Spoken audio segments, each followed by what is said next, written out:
Governor Cipher, thank you very much for finding the time to talk to us today. And for the viewers, I would remind them that we're talking with Oleg Cipher, who's the governor of the Odesa region.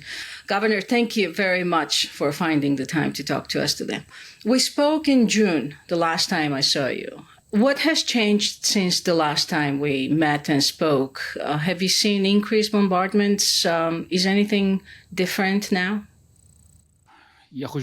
Actually, as far as you know, for the recent 1.5 years, Odessa and Odessa region has been a permanent target for the enemy. They have been hitting us actually all the time, as all other sources report. However, in recent weeks, the situation has intensified dramatically, probably due to certain shifts in the international policy. Actually, now the enemy is using the opportunity, probably related to decreased amount of incoming weapons. So they are just using their chance to hit us as hard as possible. What we see now is a systemic attack of the enemy on the energy supply system of the region. Probably, presumably, they are trying to sow discontent among our people, to create a platform for internal turmoil and disbalance in the society. Actually, in some days after the attacks, over 100,000 of people had no electricity, they had blackouts. Of course, we are trying to maintain the status of the city, maintain the livable conditions of the city, thanks to our military guys and thanks to our repair services. However, there are very different types of damages and it takes a lot of time to repair it all. However, we're trying to stay strong and maintain the sufficient level of the region. What's the electricity situation now? How do you still have blackouts? Right now, right in this city, several thousand people are having no electricity at all. For the recent days, in many locations, people have no light, no power, no electricity for 4 or 5 days in a row. What we managed to do was just to recover the systemic heat supply, water supply, and sewage system operations, just to maintain the sufficient level of life in the city. However, there are still many locations and areas where the blackouts are present. The most important thing I would like to say, the damages, of course, are a challenge and, of course, are a problem. However, the biggest challenge is that each shelling, each bombardment results in death of innocent people, adults and children. And that is the biggest challenge we are facing throughout these years. Recognizing excellence in national security, the Cipher Brief Honors Dinner celebrates those who've made a real difference in protecting our nation. It's an unforgettable evening with top leaders in the field. Join us in honoring these remarkable contributions. Reserve your seat now at cipherbriefhonors.com. In your initial response, you said that because of the international situation regarding Ukraine and arms shipments, Russia has intensified bombing. Where do you think this will go? How do you see the situation for next month or a few months from now? Well, if you don't mind, I would rather not focus on purely military issues because that is not the field we're discussing now. However, speaking in general, the negative results of weapon shortage are obvious because the weapon shortage results with challenges both on the front line and in the cities of the whole territory of Ukraine, because actually now the enemy can reach any part of Ukraine, any city, any area without any obstacle. And I've just reported you about the situation with the infrastructure in Odessa. The same is applicable to the whole territory of the country. The enemy is targeting not only energy supply infrastructure, but also gas supply infrastructure, which results in systemic destruction of life-supporting infrastructure. Potentially, that can be a force that forces the whole country, that forces Ukraine to some decisions which might have negative results for it. What's the situation regarding ports now? Are they operational? Are they being attacked on a daily basis? And how do you see that situation from the ports angle? Well, first, in general, the ports of Odessa region, we are calling them the Odessa seaports. There are 3 ports here, are the only remaining sea gate of Ukraine as of now. While the Mykolaiv and Kherson regions ports are blocked, we remain the only part of the sea port infrastructure remaining.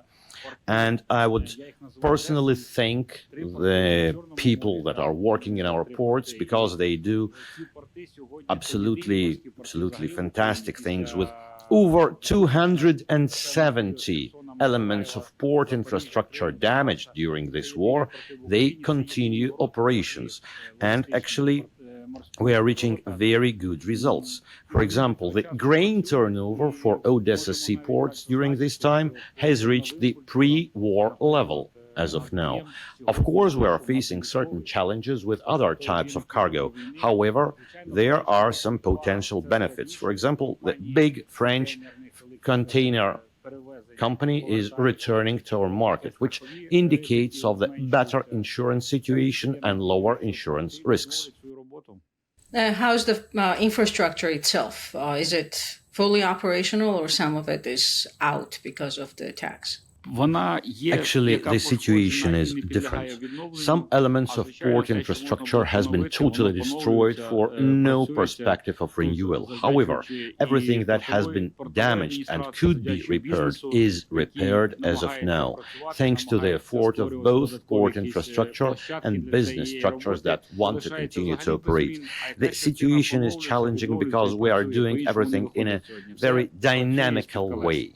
The last time we spoke, you were talking about how Odessa region is open for investments from everywhere. And just now you mentioned that French companies actively participating in the economic activities in Odessa. Where do you see America's role? Do you have any American businesses that are coming in, or do you have any opportunities for American investments in Odessa? Thank you for the question because it's very timely. Just last week, we had a big conference with the representatives of American business. With many of those companies are already working in Ukraine, including 2 big companies, one of them a big logistics company. Also, for example, our Odessa female football club, Sea Stars, is also sponsored by American business right here, right now. And what could I say? The American companies that are already working here were even more active than me. They were encouraging their colleagues, they were encouraging other American companies to enter Odessa region, to start the new initiatives, new business, new trends, new working positions, because of the possible opportunities and benefits. Do you feel this tension that's happening between Kyiv and Washington in Odessa, and how does that manifest? Well,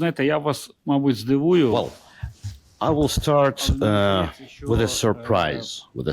Probably the surprising news is that during recent weeks, we had even more contacts with American people and American business as ever before during all these 3 years, because we all know, and the American people know, they have known for all this time that Ukraine is under attack, that Ukraine is challenged by their aggression, and they are eager to support us, and they understand the situation here. And speaking about politicians, speaking about politics, politicians are to face global challenges. They are managing some global issues, and the surprising thing is sometimes the contradiction, sometimes the challenge, sometimes the opposition is platform for mutual understanding and for development of the new way, for development of the new outcome. Nothing has ended. On March 11, the presidents are having another meeting, so this can be called toughening of conditions or whatever. However, we have found a new way to operate. We will probably found a new way which is good for both of our countries. And of course, each president of each country is always standing for the interests of his own country. And only during this cooperation, only during this communication, they can find a mutual way. Actually, at wartime, toughness of relations, politeness or diplomacy should stand on the second place, while on the first place we should put ending to killing of people. This is what should be our priority. Stop people from dying. That's what President Trump is saying, that's his goal, to end the killing. Being in Odesa every day and interacting with your constituents, what's your sense about how Odessans view America now? Well, most Odessites, most people of Odessa are very grateful for American people, the American nation, and America as a state for their support during these years. Of course, they have disputes of how the situation in the Oval Hall, the communication between the presidents, what would be the result for the city. However, most of them are sure that President Zelensky stands for the interests of Ukraine and does everything possible to maintain its independence. And the same for Mr. President Trump. They also think that Mr. Trump supports Ukraine and does everything he can to support its independence.